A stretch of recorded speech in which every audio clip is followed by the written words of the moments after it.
Bab 029. Bu Regita mau duduk di mana?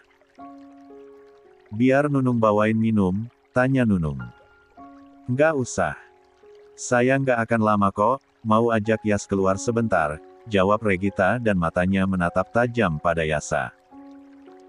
Aku nggak bisa kemana-mana, jawab Yasa. Regita tambah kecewa. Widuri merasa terjebak di antara ketegangan Yasa dan Regita. Sementara Nunung dan Uti beranjak meninggalkan tempat itu. Kenapa sih, Yas? Apa Mama nggak boleh minta waktu sama kamu? Mama tuh mau duduk bareng, makan bareng, ngobrol-ngobrol sama kamu. Mama tuh sedih sama sikap kamu ini, keluh Regita mulai emosional. Situasi semakin tidak mengenakan, Widuri ingin pergi tapi rasanya tak elok juga kalau pergi melengos begitu. 39. Saja tanpa berbasa-basi pada Regita. Ya kalau mau ketemu, ketemu aja. Ini juga ketemu, kan? Kalau mau duduk bareng, ayo kita duduk bareng. Mama mau duduk di mana? Di taman sana. Di teras. Atau di ruang tamu. Yasa menantang. Bukan itu, Yas, sekarang kamu udah jauh berubah. Sen makin berubah. Pengaruh orang baru kuat banget ya. Apa maksudnya? Kamu lebih perhatian ke orang lain, yang gak ada hubungan darah sama kamu, ketimbang ke mama kamu sendiri. Regita memperjelas maksud perkataannya. Seketika Widuri merasa tersindir. Yasa juga langsung menangkap maksud dari perkataan Regita. Maaf loh, Widuri. Saya nggak ada maksud nyetil kamu. Tapi kamu nggak tahu rasanya diabaikan sama anak sendiri, seperti yang saya alami sekarang. Tapi kelak kamu juga akan jadi ibu. Bayangkan aja, saya nggak dapat hak asuh atas Yasa. Gimana bisa saya mencurahkan waktu saya buat Yasa, dan di saat Yasa udah semakin dewasa, Yasa malah lupa ke saya dan lebih peduli ke orang lain, termasuk kamu. Ini adalah hal yang sangat menyesakkan dada. Saya nggak tahu gimana cara kamu mempengaruhi Yasa sampai Yasa jadi makin jaga jarak sama saya kayak gini. Widuri terkejut karena disalahkan oleh Regita. Walaupun Regita tidak mengomel secara frontal, tapi kata-kata Regita menjurus menuduh pada Widuri. Regita juga menangis seolah-olah dia benar-benar disakiti oleh Yasa dan Widuri. Sumpah. Mama tuh nggak jelas banget. Gerutu Yasa kesal. Bahkan kamu tega ngatain Mama, nggak jelas. Regita semakin kecewa. Menurut saya, mending Mbak Regita duduk dulu biar tenang. Yas, ajakin mamanya buat duduk. Widuri menganjurkan. Kesan kamu emang manis banget ya, Widuri. Tapi saya nggak tahu apa aja yang kamu ajarkan ke Yasa di belakang saya sampai Yasa makin nggak respect ke saya. Sekali lagi Regita menyalahkan. Apaan sih, Mah? Ngapain nyalahin orang? Kenapa Mama nggak tanya ke diri Mama sendiri? Widuri mulai panik. Yasa dan Regita mulai berdebat sengit, nada bicara mereka semakin meninggi. Yas, bicara pelan-pelan. Ingatkan Widuri sambil berbisik. Ajak Mama kamu buat duduk, nanti saya minta Binunung buat bawain minum. Tambah Widuri. Mood Yasa ambyar dan sudah tak mau lagi menghadapi drama yang dibuat oleh sang mama. Dahlah, udah males. Aku mau packing buat study tour besok. Kalau Mama mau ketemu aku mau pas suasana hati Mama lagi oke. Nggak kayak sekarang. Yasa pergi lagi, meninggalkan Regita begitu saja. Akumulasi kekesalan di hati Regita semakin memuncak. Lihat, Widuri. Sebelum kamu ada di rumah ini, Yasa nggak pernah bersikap seburuk ini ke saya. Apa yang kamu ajarkan ke dia? Saya nggak bisa ya bicara baik-baik lagi ke kamu. Kalau kamu mau ambil perhatian Mas Bian, silakan ambil. Tapi jangan serakah. Jangan rebut juga perhatian Yasa.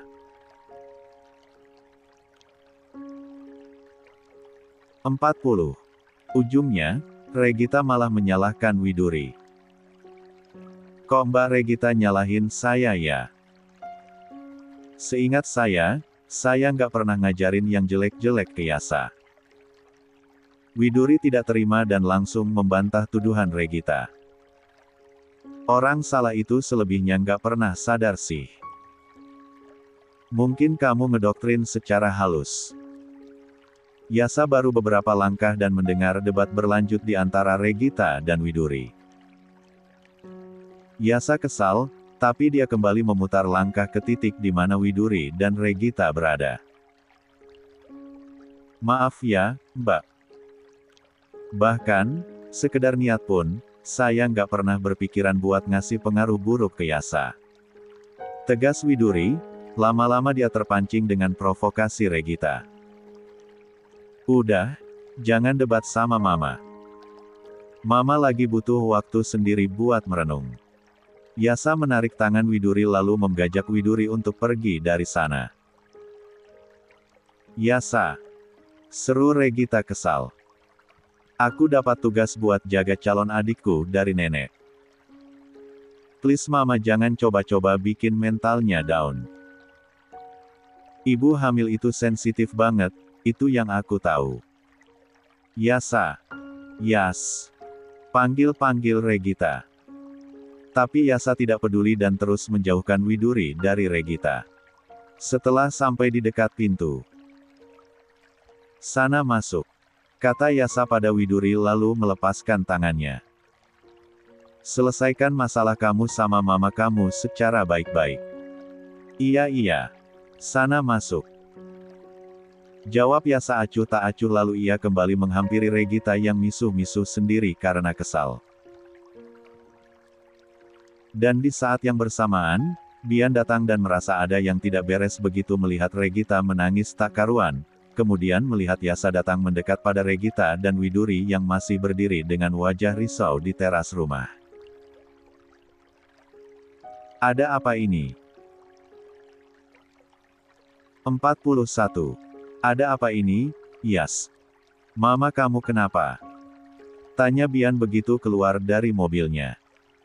Ini salahku, Papa masuk aja. Biar aku yang tenangin Menama, jawab Yasa. Yasa tidak mengatakan kejadian yang sebenarnya. Tapi Bian tidak percaya begitu saja. Melihat Regita menangis tak karuan seperti itu, pasti ada sesuatu yang terjadi. Bian pun jadi penasaran, terlebih Bian melihat keberadaan Widuri yang masih berdiri dengan wajah risaunya di teras rumah. Jadi gini ya cara kamu ngedidik Yasa. Apa aja yang kamu bilang sampai Yasa serasa jauh dari aku, Mas. Bahkan sejak kamu nikah lagi, Yasa makin susah aku awasi. Kamu sengaja ya bikin Yasa berpikiran buruk tentang aku. Regita lanjut menyalahkan Bian. Yasa tambah kesal, Mama nih kenapa sih? Mama nyalahin semua orang selain diri Mama sendiri. Aku nggak menjauh. Aku nggak pernah kemana-mana. Mama datang ke aku cuma pas Mama luang aja, sayangnya di saat Mama luang, akunya lagi males. Pas aku lagi pengen ketemu Mama, Mamanya sibuk. Nah kan. Sekarang Yasa juga mulai banyak bicara. Siapa yang ajarin kamu bacot kayak gini, Yas? Mama tiri kamu. Si Widuri itu. Iya begitu. Bahkan Regita melontarkan kata, bacot, yang benar-benar tak pantas Yasa dengar keluar dari mulut mamanya sendiri. Bian pun marah karena Regita membawa-bawa nama Widuri. Aku rasa kamu perlu ke psikiater. Ada yang salah sama pola pikir kamu, Re. Sejak kita kenal, sampai detik ini, kamu nggak pernah berubah. Kamu melihat semua orang salah, tapi kamu nggak bisa berkaca untuk diri kamu sendiri. Oh ya, kamu nggak merasa salah.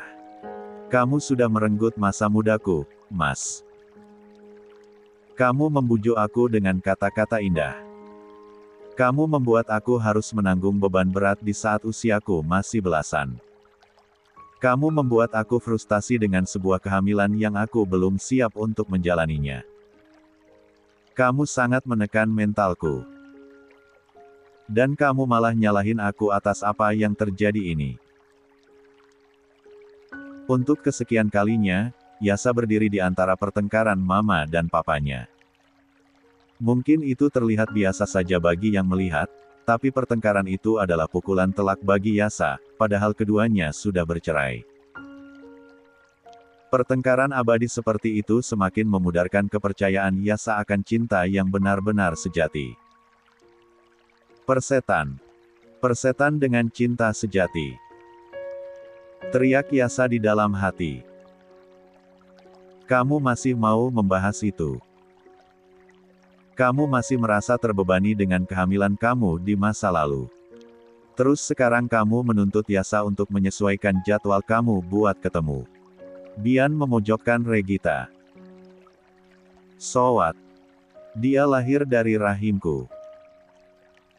42. Nyaris saja kamu mau mi. Bian urung meneruskan perkataannya. Dia baru sadar kalau di sana ada Yasa. Nyaris saja kamu mau membunuh Yasa bahkan saat Yasa masih berusia 5 bulan di dalam rahim kamu. Itulah yang tadinya ingin Bian katakan. Tidak. Tidak mungkin Bian mengatakannya itu di hadapan Yasa. Itu sudah pasti akan memporak-porandakan jiwa Yasa. Kenapa berhenti? Terusin. Terusin pertengkaran kalian. Protes Yasa dengan hati penuh luka tapi dia pura-pura baik-baik saja. Masuk, Yas. Biar papa selesaikan masalah dengan mama kamu, kata Bian melemahkan nada bicaranya. Aku rasa, karena ada aku, masalah kalian tuh nggak akan pernah selesai. Regita sudah tidak menangis lagi. Dia sudah dikuasai dengan amarah sehingga sudah tak bisa mengendalikan aktingnya lagi. Tolong jangan buat aku menyesal karena udah dilahirkan ke dunia ini, Mah. Mau mama sekarang apa? Maafkan mama, Yas. Kasihan mama, harus mengandung aku saat mama belum siap. Kemudian Yasa menyindir Regita. Bukan gitu maksudnya, bukan gitu kok, Yas. Setiap bertengkar sama papa, yang sering aku dengar adalah kalimat itu. Kehadiranku adalah salah satu beban di masa muda mama. Kelahiranku membuat mama sangat frustasi. Yas. Terus sekarang mama menuntut waktu ke aku. Udah, Yas. Papa bilang, masuklah. Jangan diteruskan lagi. Says your mom somehow. Surgamu ada pada ridhonya. Pergi ke kamar dan tenangkan diri kamu, ucap Bian dengan perkataan yang bijak. Regita mulai menangis lagi, berat rasanya berdebat dengan Yasa. Dia yang pandai bicara pun mendadak lemah saat Yasa mulai menyinggung soal polemik kehamilannya di masa lalu.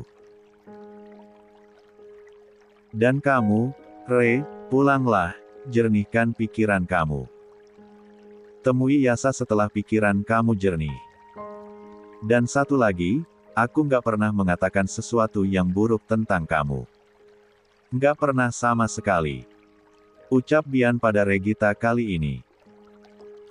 Regita diam, dia menyesal.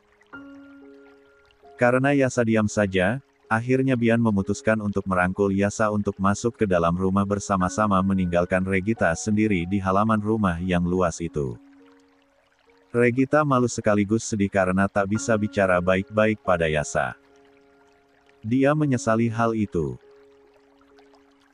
Beberapa menit lamanya Regita bertahan dan menangisi semuanya. Tapi pada akhirnya dia memutuskan untuk pulang. 43. Yasa benci. Kenapa Regita menemuinya di saat hati dan pikiran Regita sedang kacau? Kenapa dia tak bisa bermanja pada Regita seperti yang ada dalam angannya selama ini? Yang lebih menyedihkan, Regita selalu datang dengan amarah dan tuduhan yang tidak mendasar. Esok harinya, Yasa kembali menjadi Yasa yang bisu. Yang tidak mengatakan apapun walau hanya sepatah kata. Yasa pamit untuk pergi study tour diantar oleh Bian ke sekolah karena bis sudah standby di lapangan sekolah. Bian pun tak banyak bicara. Dia tahu kalau saat ini Yasa ingin sunyi tanpa membahas apapun terutama membahas soal Regita. Bian pun menuruti keinginannya itu. Bian menunggui Yasa sampai bis Yasa benar-benar berangkat. Bian mulai mengkhawatirkan kondisi mental Yasa setelah pertengkaran dengan Regita kemarin. Maafkan Papa, Yas. Harus Papa katakan kalau yang egois itu adalah mama kamu, tapi Papa nggak mau kamu membenci mama kamu sendiri. Walaupun dia nggak pernah berusaha jadi mama yang baik buat kamu, tapi kamu harus tetap menghargai dan menyayangi dia. Ini memang sulit, tapi kamu nggak punya pilihan lain lagi, ucap Bian sambil menatap pada Yasa yang duduk di dekat jendela di seat belakang bis. Ego Bian menggebrak dinding hati Bian untuk mengatakan semua aib Regita di masa lalu pada Yasa, tapi Bian berpikir jauh ke depan, pasti Yasa akan semakin terluka andai tahu apa yang terjadi sebenarnya. Mungkin nanti dia akan tahu, suatu hari nanti, saat hatinya siap untuk menerima kenyataan kalau mamanya memang bukanlah mama yang benar-benar menginginkannya di masa lalu. Kejadian kemarin tak lantas membuat Widuri kepo membahas lalu mengorek informasi dari Bian. Widuri tak mau menyinggung soal itu karena dia sadar kalau itu adalah sesuatu yang sangat sensitif. Mas, kopi. Tawari Widuri pada Bian yang sedang asyik melamun di balkon utama rumah. Nggak usah, aku lagi mengurangi konsumsi kopi. Makasih ya. Tukas Bian menolak secara halus. Widuri duduk di dekat Bian dan ingin menemani lamunan Bian. Siapa tahu Bian butuh teman untuk bercerita. Kamu udah beberapa kali ketemu sama Regita, pasti kamu udah bisa menilai dia, kata Bian, akhirnya speak up membahas soal masalah kemarin. Jujur aja, aku nggak ngerti sama sikap Mbak Regita, Mas. Menurutku, dia sedikit menekan Yasa, jawab Widuri dengan jujur. Ada satu fakta menyakitkan, dan jangan sampai diketahui oleh Yasa. Aku sebenarnya nggak mau membahas ini, tapi aku harap, nggak akan ada lagi perempuan yang merasa menyesal karena mengandung anakku, ucap Bian. Tatapan matanya melabur dan setiap kata yang ia ucapkan begitu mendalam. 44. Maksud kamu, Mas? Regita nggak pernah mengharapkan Yasa sejak awal. Kehamilan Yasa adalah awal pertengkaran kami. Entah karena usianya yang masih terlalu belia, atau memang dia udah punya prinsip child free sejak dini. Dia menganggap memiliki anak adalah bencana. Yasa nggak tahu soal ini kan? Tanya Widuri dengan cemas. Mungkin dia akan tahu, tapi aku harap Yasa nggak akan terpengaruh dengan itu. Mustahil. Widuri yakin kalau Yasa pasti akan hancur mengetahui detail masalah yang dialami oleh kedua orang tuanya. Bian sudah mencoba bersabar menghadapi Regita selama 10 tahun, tapi kesabaran Bian habis saat Regita akhirnya ketahuan selingkuh demi karir di dunia entertainment. Bertahun-tahun Bian tidak percaya pada perempuan manapun, sampai akhirnya dia mulai memupuk harapan lagi pada sosok Widuri. Dan kenangan buruk yang melintas kembali, membuat dia takut kalau kelak Widuri juga akan seperti Regita. 45. Malam-malam jam 12 Widuri terbangun. Dia terbangun dalam keadaan didekap erat oleh suaminya. Lapar, gumamnya pelan. Pelan-pelan Widuri melepaskan tangan Bian dengan sangat hati-hati agar tak sampai membangunkannya. Tapi Bian sangat peka. Ketika Widuri bergerak, Bian terusik dan dia ikut terbangun. "Kenapa, sayang? Apa dekapanku membuat kamu nggak nyaman?" tanya Bian dengan suara parau yang seksi.